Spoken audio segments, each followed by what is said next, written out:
पश्चिम दिशा में आपका सिर होगा। अब जो नहीं जानते, अभी से मेरा चैनल है, उसके ऊपर ओके करो, सब्सक्राइब करो और मेरे से जुड़े रहो। थोड़ा जोर से।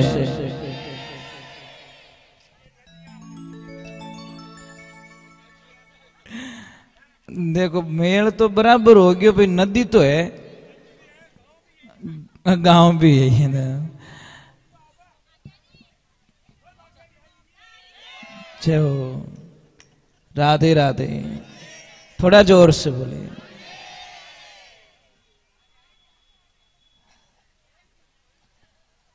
भगवान को कौन कहते हैं? भगवान आते नहीं,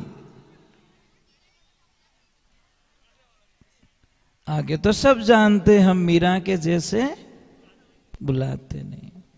कौन कहते हैं भगवान खाते नहीं, तो हम सबरी के जैसे खिलाते नहीं।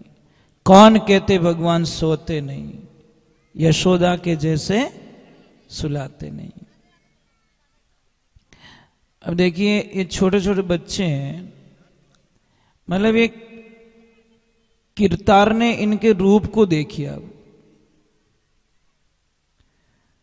मतलब इनकी शक्ल हमको कभी नेगेटिविटी नहीं लगती, अच्छे ही लगते हैं। और एक बात और बोलूं आपको, बीमारी ठीक करने का इलाज बताऊं। कोई आदमी कितनी भी चिंता में बैठा है, उसकी गोद में ले जाके एक बच्चा छोड़ दो, वो एक बार तो कितनी समस्याओं से बाहर निकल जाएगा। क्योंकि छोटे बच्चे में इतनी एनर्जी, पॉजिटिविटी एनर्जी होती है, कितना ही दुख दूर कर दी। यानी शक्ल में इतनी ताकत रिया करे टाबर। आपको पता है छोटे बच्चों में कितना अच्छा लगता है, कोई भी लेके चला जाता है बिना पूछे। कोई भी खेल रहा है, कोई भी उठाएगा, ये मुझे देना, मुझे देना, मुझे, बस भाव होने चाहिए। तो गोपियां प्रेम के सामने एक ध्यान रखना, प्रेम और ज्ञान दोनों साथ में नहीं चल सकते। शायद ज्ञानी पुरुष भगवान से दूर हो सकता है, पर प्रेमी भगवान से कभी दूर नहीं होता। थोड़ी आवाज बढ़ाओ, ये लाइफ में ध्यान रखें। इसीलिए ज्ञान क्या है? ज्ञान एक दीपक है, और दीपक को जलाइए, थोड़ा हवा का झोंका आएगा, दीपक बुझ जाएगा। और प्रेम एक मणि है, मणि को रखिए, कितनी भी हवा आने दो, उसकी लो वो बुझेगी नहीं। मणि कभी बुझती है क्या? राधे राधे, थोड़ा जोर से बोलो, राधे राधे राधे। क्या हुआ? हाँ, ये तो पता नहीं, कृष्णा जाने। मैंने ध्यान नहीं दिया, पता नहीं होगी, आज होगी कल होगी। थोड़ा तो था ही ध्यान रखो, आगे पूर्व में ध्यान रखो तो है क्या? चलो कोई बात नहीं। हाँ चलो कल कोई बात नहीं, आज भी मान लो, कल भी मान लो, आपने तो मान लो। हाँ बस मानना चाहिए। और एकादशी का तो आप सबको पता ही है कि चावल उपयोग में नहीं लिया जाता, चावल नहीं खाने चाहिए। कल है, कल है, कल है। तो देखिए ज्ञान और प्रेम के बीच में उद्धव जी पराजित हो जाते हैं। उनको अहंकार था किस बात का? कि मैं इतना ज्ञानी पुरुष हूं कि मैं गोपियों को समझा लूंगा, वहां के लोगों को मैं समझा लूंगा। पर वो तो प्रेम के प्रतीक थे, इसलिए वहां पे ज्ञान का प्रभाव नहीं पड़ा और उनकी चले नहीं। अब वो वापस निकल गए, और जैसे ही आते हैं तो भगवान को तो पता ही था, भगवान ने आते ही उद्धव जी को क्या बोला? आइए आइए ज्ञानी पुरुष आइए। तो उद्धव जी को झटका लगा कि एक तो बट मैं ऑलरेडी पराजित हो चुका हूं, और थाई तानो मारो मने, मतलब ऑलरेडी मैं वहां पे दुखी होके आया हूं कि मैं हार गया वहां पे, और आप भी आगे वही मौको रखो। एक तो भाई दी बुझाने की कोशिश करें था, पेट्रोल और डब्बो ने को तो भाई दिक्कत बुझी। तो भगवान ने उनको बोला कि 2 मिनट के लिए आंखें बंद करो। तो आंखें बंद की, 2 मिनट हुआ, बाद में बोले कि उद्धव जी आंखें खोलो वापस। और जैसी आंखें खोली, क्या लीला मेरे प्रभु की, राधा रानी पास में खड़ी है, सारी गोपी गोपिकाएं सारे वहां खड़े हैं। तो उद्धव जी को समझा दिया कि मैं खुद ही राधा हूं, भक्ति रूपी राधा हूं, और मैं खुद ही वहां पे रहे, सब मेरी एक लीला है, माया है, मेरे से कोई ये अलग है ही नहीं, ना तो आप अलग हो ना मैं अलग हूं। इधर थोड़ी एक दुविधा हो जाती है। मैंने बोला ना, भगवान का जीवन शुरुआत से लेकर इस भागवत में आपको समझना चाहिए कि भगवान का जीवन शुरू से लगाकर एंड तक संघर्षमय जीवन जिया। मतलब कोई तो दिन निकला होगा कि उन्होंने शांति से जीवन जी लिया, कोई दिन, मतलब शायद संघर्ष संघर्ष संघर्ष। अब इधर देखिए, कंस की दोनों पत्नियां, उन्होंने अपने भाई से शिकायत कर ली, किससे? जरासंध से, कि भाई हमारा सुहाग उजाड़ दिया उस कृष्ण ने।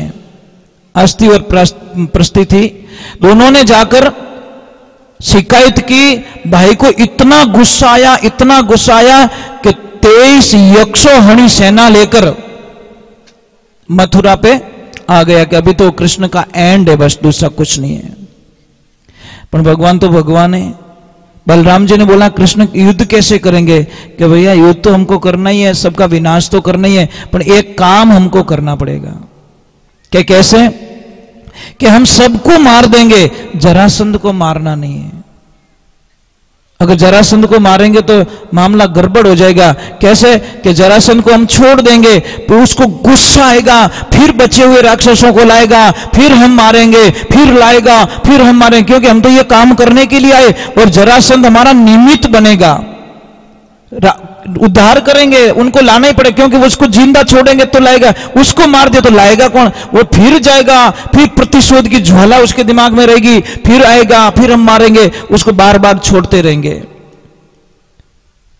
और इसी बीच में जरासंध की पूरी सेना को नष्ट कर दिया जाता है, फिर उसको छोड़ दिया जाता है, और फिर वो वापस जाके अपने प्लान में लग जाता है। इधर काल्यावन, देखो मैं क्या बोल रहा हूं, एक पीछा नहीं छूट रहा है, दूसरा पीछे आ रहा है।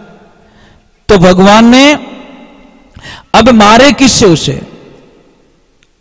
अब रक्षा तो करनी थी, रक्षा करने के लिए कुछ नया करना था, लोगों को वहां रखना नहीं था, सुरक्षित नहीं थे। तो भगवान ने किसको बुलाया? विश्वकर्मा भगवान को।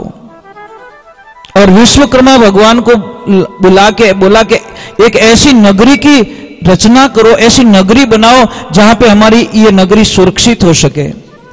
और पानी में जाकर विश्वकर्मा भगवान ने द्वारका की रचना की, तैयार कर दी। तैयार करने के बाद में जो मथुरा से गुफा के माध्यम से सारे लोगों को वहां भेज दिया गया, माया के माध्यम से भेज दिया गया। वहां पे जाने के बाद में सुबह का टाइम होता है, लोग उठते हैं, अंदाज लगाते हैं मैं यहां पे कैसे हूं, मैं यहां पे कैसे हूं, मैं यहां पे कैसे हूं। तो महाराज कोई इधर भाग रहा है, कोई इधर भाग रहा है, कोई इधर भाग रहा है, गेट नहीं मिल रहा है। तो सारे लोगों ने चिल्लाना शुरू कर दिया, अरे द्वार कहां है, द्वार कहां है, द्वार कहां है। उसी दिन से उसका नाम पड़ गया द्वारका। बस वो द्वार के चक्कर में द्वारका हो गया। अब इधर काल्यावन आता है तो उसको भी मारना जरूरी। अब कुछ भी नहीं कृष्ण के पास में, तो उन्होंने एक युक्ति सुझाई कि दुश्मन आ रहा है। भगवान आगे दौड़ते गए, दौड़ते गए, दौड़ते गए, दौड़, एक भयंकर जो जंगल में गुफा थी, उस गुफा में चले गए। और वहां के मुचकंद नाम का राक्षस वो थे, देव वहां पे सो रहे थे। तो उन्होंने, भगवान ने एक लीला रची कि ये बीच में है, इसको उठाएंगे, और इसको वरदान दिया गया है, क्योंकि वो देवताओं की रक्षा करने के लिए त्रेता युग से आए थे। तब से देवताओं से मांगा कि मैं अभी मैं थोड़ा सोना चाहता हूं, तो उन्होंने बोला मुझे डिस्टर्ब नहीं करना चाहिए, उस गुफा में सुला दिया और त्रेता में सोया और उठा कब? द्वापर में। एक युग बीत गया, पर उनको एक वरदान था कि जैसे ही वो उठेगा, आंख खोलेगा, सामने जो भी होगा वो सारे नष्ट हो जाएंगे, आंख की दृष्टि से सारे मारे जाएंगे। तो भगवान ने युक्ति लगा दी कि मैं क्यों लड़ाई करूं, इनके वो दुश्मन सो रहा है, ये आएंगे, उसको छेड़ेंगे, उठाएंगे। और वही हुआ, भगवान तो आगे निकल गए, वो सो रहा है तो उन्होंने बोला हाँ ये रहा, ये इसको उठाओ, कौन है ये? और जैसे ही उठाया, आंखें खोलते सबका काम तमाम हो गया। भगवान आए, फिर बाद उसको पूछा कौन हो मैं, वो हूं मैं वो, फिर बाद में बोला प्रभु मुझे मोक्ष चाहिए, मुझे कुछ नहीं चाहिए। फिर भगवान वहां पे उनका मोक्ष करते हैं। तो भगवान की लीलाएं कितनी गाएंगे हम लोग, कितनी लीलाएं, किसको कहूं कहां लग वर्णूं। भगवान की लीला गाते गाते गाते गाते हमारे जीवन काल का अंतिम समय आ जाएगा, पर हम भगवान की लीला नहीं गा सकते। राधे, थोड़ा जोर से बोलो, आवाज नहीं आ रही पीछे से। एक मेरी प्रार्थना रहेगी, करोगे? आपको हमेशा खुश रहना है? सुबह से लगा शाम तक एकदम खुश रहना चाहते हो? पक्का? तो मैं आपको एक तरीका बताता हूं। सुबह उठते ही एक तो किसी का मुंह मत देखा करो।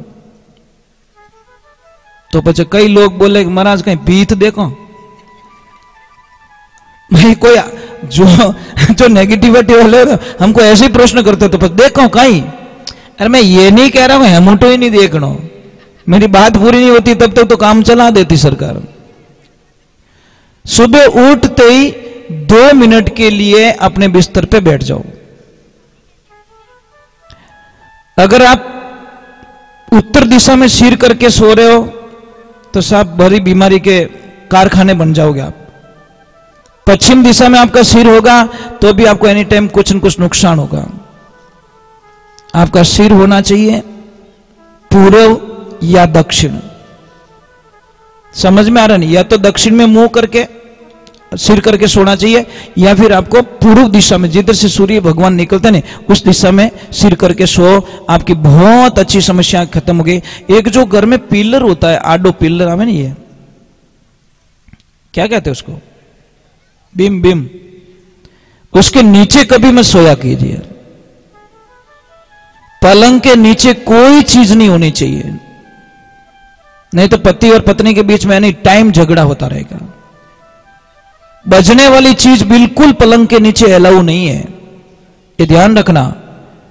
हमारी आदतें क्या, वो बॉक्स वाला आ गया, कुछ कुछ भर देते उसमें, बच्चे क्या हमारे घर में शांति को नहीं, शांति को ही थारे शांत ही नहीं रहे। क्यों? कितनी चीजें भरियोड़ी पलंग रे मायने।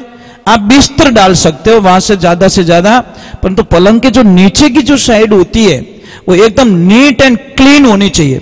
जितनी पलंग नीचे से साफ सुथरा रहेगा उतनी ही घर में शांति रहेगी।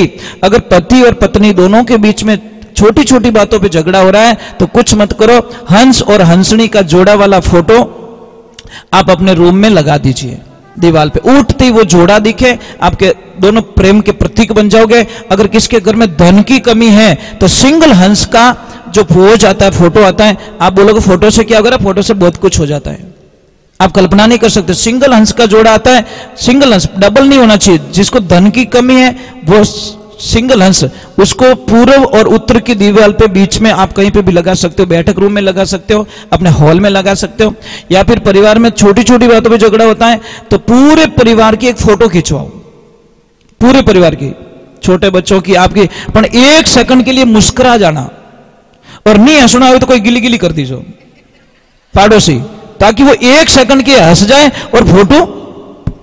एक ध्यान में, एक कैमरा होता नहीं, कैमरा कभी झूठ नहीं बोलता।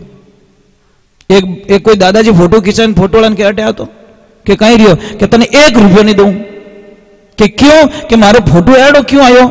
जने वो फोटो वाला क्यों, दादा मैं फोटो खींचो ने जने पाडा जीव थे उबा, मैं को उबो नहीं, मार कैमरा रो कहीं कसूर, जैसा था वैसा कैमरे ने पकड़ लिया। तो एक ध्यान रखे, 1 सेकंड के लिए हंस जाओ, सबका मुस्कुराता हुआ फोटो आना चाहिए। और वो फोटो बड़ी फ्रेम में मंडाकर आपके मेन हॉल में आप लगा दीजिए। आप लगा के मुझे वापस बोलना कि गुरुजी हमारे घर में देखो ऑटोमेटिकली शांति हो गई है। आप कल्पना, पर फोटो सब हंसतोड़ा आना चाहिए, नहीं तो 2-4 दिन पहले प्रैक्टिस करो, ट्यूशन जाओ हंसने के लिए। सिंगल हंस का फोटो लगाइए। और एक नंबर दीवार घड़ी कभी भी घर में बंद नहीं होनी चाहिए, नहीं तो आपके धंधे की बर्बादी निश्चित है, कोई दुनिया की ताकत नहीं टाल सकती। अगर दीवार घड़ी बंद आ रही है तो आपको धंधे में, आपके जीवन की गति को रोकेगी दीवार घड़ी। कई लोग क्या करते हैं, हम घड़ी यहाँ करे बाबड़ो कांटो 5000 है, जावे क्यों छेल बड़ी उड़ो और घनी ताकत करे मैं जाना चाहूं पण वो कहे है ही कोनी पावर पाछो आधो पछी के मारा धंधा मैंने अचानक असर आ गयो आणो ये महाराज घड़ी बंद पड़ी है घर पे और घड़ी तो एक बहुत धंधे की प्रतीक होती है। अगर घर के सामने ये जो मोरपंखी आती है ना मोरपंखी पौधा अगर वो दोनों तरफ लगा दो ना आप कल्पना भी नहीं कर सकते। आप 2 गमले लगा दीजिए आप। अब बहुत बगीचा में आती है जी बहुत सारा पौधा मोरपंखी आती है मस्त एकदम विद्या की देवी कहते हैं उसको हम क्या कहते हैं। हाँ हम बच्चे थे तो हमारी बुक में उसका पत्ता तोड़ के रखते थे है ना वो विद्या की देवी। वो दोनों तरफ एक इधर लेफ्ट और एक राइट बाहर निकलते हैं ना तो उनका दर्शन कीजिए। देखिए ये पेड़ पौधे होते हैं इतनी ताकत होती है इनमें कल्पना नहीं कर सकते हो। अगर किसी भी मुझे दादाजी ने कल एक प्रश्न किया था कि गाय भैंस को जब वो डिलीवरी होती है तो उनको कई बार फूल की प्रॉब्लम हो जाती है समस्या आ जाती है बहुत पैसा खर्च करना पड़ता है बेचारी तकलीफ होती है। तो आपको नॉर्मली इलाज बताता हूँ बड़लो आवे ना बड़लो कहीं के वो वट वृक्ष का मैं हिंदी में बोल देता हूं क्योंकि बाहर भी देख रहे लोग। वट वृक्ष का जो पौधा होता है उसकी 5 से 250 ग्राम पत्तियां ले लो आप हरी पत्तियां उसको मिक्स करके एक 100-150 ग्राम देसी गाय का घी उसमें मिलाकर 1-2 चम्मच हल्दी डाल के उसको खिला दीजिए। महाराज इतना बढ़िया इलाज आप कल्पना नहीं कर सकते कल्पना भी नहीं कर सकते। अगर किसी गाय भैंस किसी को भी चोट लग गई है और वो ठीक नहीं हो रही है एक साइकिल का पुराना टायर लीजिए उसको जला दीजिए उसका जो पाउडर होता है उसको ले लीजिए और उसको कपड़े में छान लीजिए उसमें 100 ग्राम देसी गाय का घी डाल दीजिए और 50-100 ग्राम देसी हल्दी डाल दीजिए मलम बना के वो लगाइए 5-10 दिन में वो घाव ठीक हो जाएगा। कितना भी घाव पड़ जाए एकदम ठीक हो जाएगा आपको पता ही नहीं है।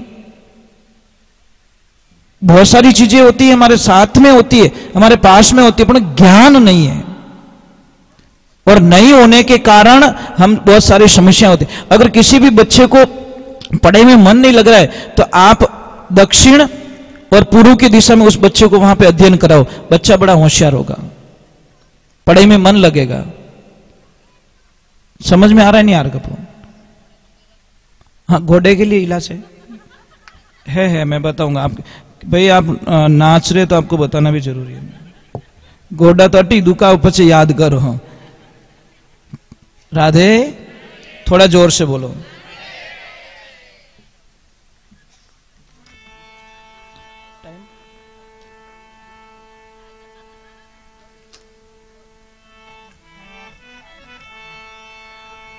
मेरे साथ में गाना है जब भगवान दिखते नहीं है तो भगत में क्या बीत रही देखो। बोलिए कृष्ण कन्हैया लाल।